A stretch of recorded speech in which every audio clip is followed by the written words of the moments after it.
Welcome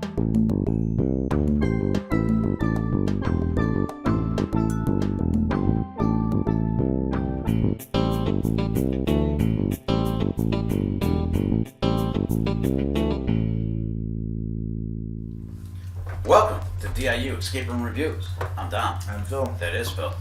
And we review escape rooms. Yes, we do. We're going to review Wigwam Escape. Let me pull up their website real quick. It's my cheater.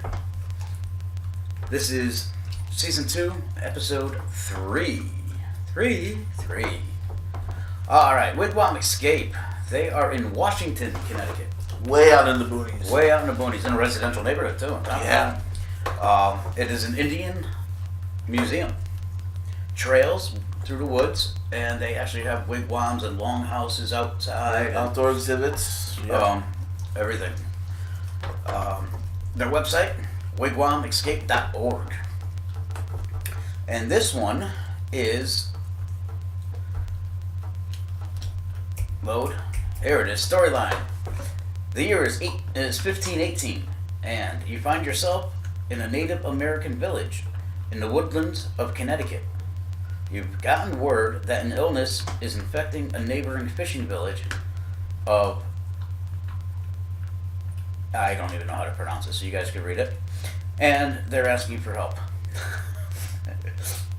It's up to you to figure out how to gather and prepare your supplies. It's 7 miles to that place, so you need to act quickly.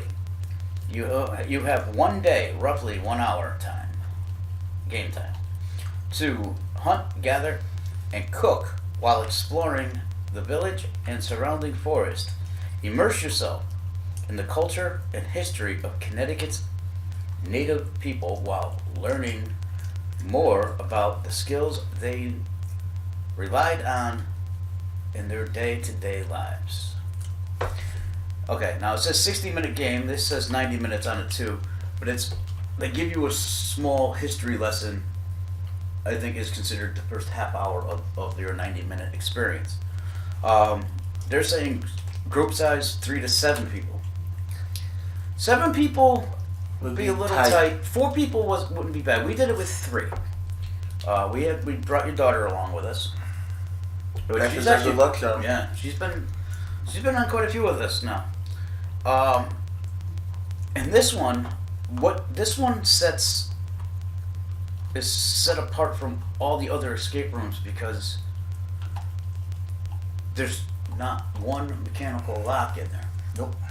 Because back in 1518, there were no codes for locks. There were no numbers. Well, there was numbers, but I mean, there was no mechanical locks. There was, you had baskets, you had spears, you had a river, maybe a net. Actually, back in 15, I think she changed it that they actually used bow and arrows, but due to the fact they didn't want to shoot bow and arrows in the room, they changed it to a spear. So that's like the only thing that's like. But then again, who knows? They still could have used spears back then.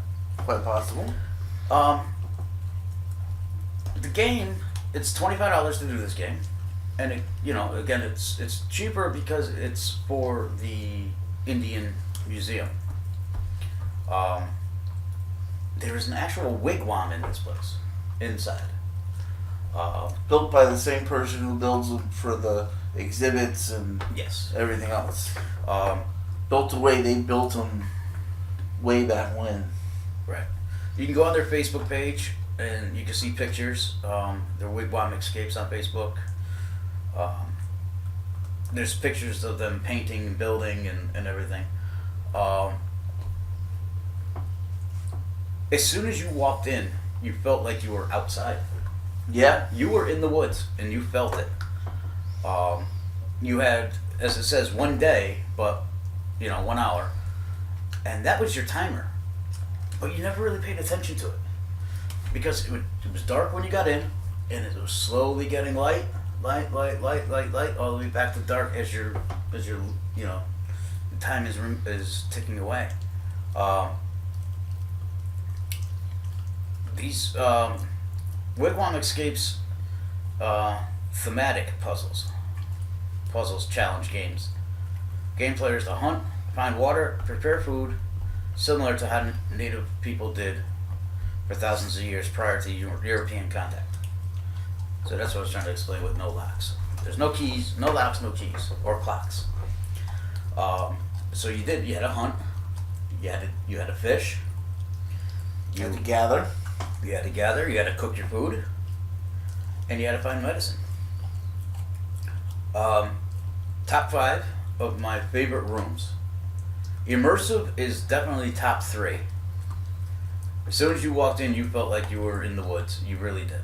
There's a big wow factor walking into Yes, this place. definitely.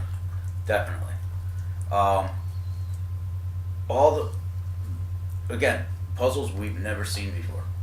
It's a first of its kind. I can honestly see other escape room owners, after doing this room, will want to do something close to this room. I can see that. Go ahead. I'm sorry. I could also say, I love this room. I think it's a great room. It's probably one of my top 10 rooms. I would highly recommend the room, but because of the puzzles are so different, I could see how people that have done hundreds of rooms might not like the room because they're going to go in there and be put out of their element. Right. You're definitely in a different element that you're used to in any other room you've ever done. I can just about guarantee that. Right. But that's a good thing, in my opinion. You know? I agree. You see the same themes over and over again, and this one's totally different. And they pulled it off in such a good way Right.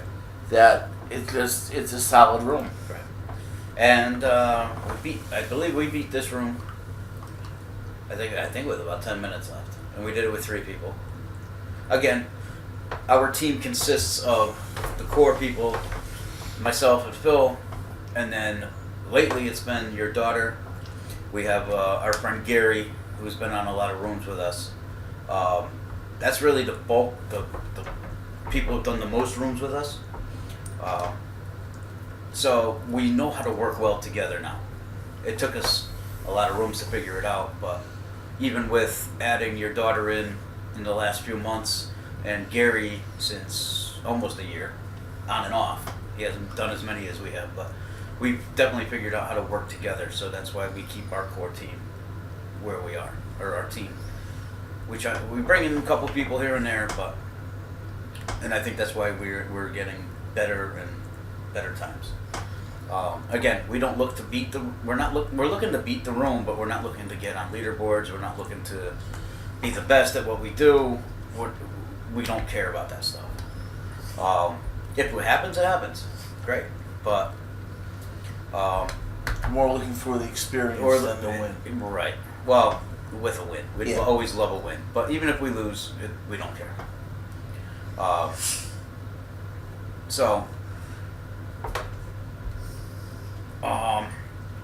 I'll give you one thing, and they actually say this at the beginning anyway. Pay attention to everything in the lobby before you go to the room. Get to everything that she tells you To pay attention to. to pay attention to. Pay attention to it. And although I did ask the one question, will you use anything twice? And the lady said no. Yes, you do. There's one thing, I will say that right now. There is one thing you do use twice, and I mentioned it at the end, and the lady was like, oh, okay. That makes sense now why you asked that question. So, be sure to, when you go to a room, be sure to ask that question when they say, do you have any questions? Be sure to ask, will anything be used twice? Even though they say codes won't be used, codes chances are won't be used, but there could be a journal in the room that you got to base the whole room off of, so you're using it more than once. And I don't think people really grasp that question, is will anything be used more than once? To me, that's considered a prop in the room. So the journal is a prop. You're gonna, if you need to use that for more than one lock, more than one clue, you're using it more than once. And people should stress that. The escape rooms. But other than that, I totally enjoyed this room. Your daughter loved the room. There's an actual wigwam in there. Yeah. That was built Yeah. very well. Built Yes. to the same standards that they build them for the museum. Right. And for their outdoor displays. Right. Again, without trying to spoil anything, really can't go into much more detail. But again, the detail in this room is just fantastic. It really is. So, Phil, 1 to 5. I got this at a 3.5. I'm going to agree with you with a 3.5. It was a solid room, above average room. I mean, if we're going immersive wise and star wise, I'd give it a 5, just for the immersiveness of it. But all in all, yes, a 3.5. I agree with you. I think there's a few things in that room that, because they've never built a room before, and they're used to building things that are not being touched by people, that are display pieces and things like that, I think some things are going to need to be adjusted later on because they're handled so many times. But it's a learning curve. And again, immersiveness is spot on. Historical accuracy is right there. And the amount of different things that you have to do in this room compared to a normal room is just, it's right there. Right. Oh, the delivery system was very cool. It was very cool. I don't really want to say what it was, but it was very cool. But yeah, other than that, so 3.5 across the board. And it's a great room to show what could be done in a space that's not huge. Right. It's not a huge space. In a lot of these rooms that are built, a lot of the people building them think you need these big spaces, or things of that nature, or that a small room can't be a great room. Right. This is not a huge room. Right. And a lot of the spaces in it are smaller and a little bit more confined, but it doesn't seem that way while you're in it. Exactly. And I agree. There's something to do in every little corner of the room. There is. You're right. As soon as you walk in. Yeah. You're right. You're 100% right. So, again, 3.5 across the board. Wigwam Escapes. Wigwam Escape. I'm sorry, it's Wigwam Escape.org. You'll see it right here underneath me. Check them out on Facebook. I believe that's Wigwam Escapes or Escape on Facebook. Take a little bit of time when you go there to check the museum out. If the weather's nice, the grounds, they have outside displays going on. And if you're a geocacher, there's a lot of geocaches in that area. There you go. And I'm waiting to go back when the weather's nice. Right. And they're actually repairing a lot of the outside things now. So check it out. Yeah. The place is really cool. So, well, I'm Dom. I'm Phil. That is Phil. This has been DIU Escape Room Reviews. Thanks for watching. We'll see you when we see it. Peace out. Later.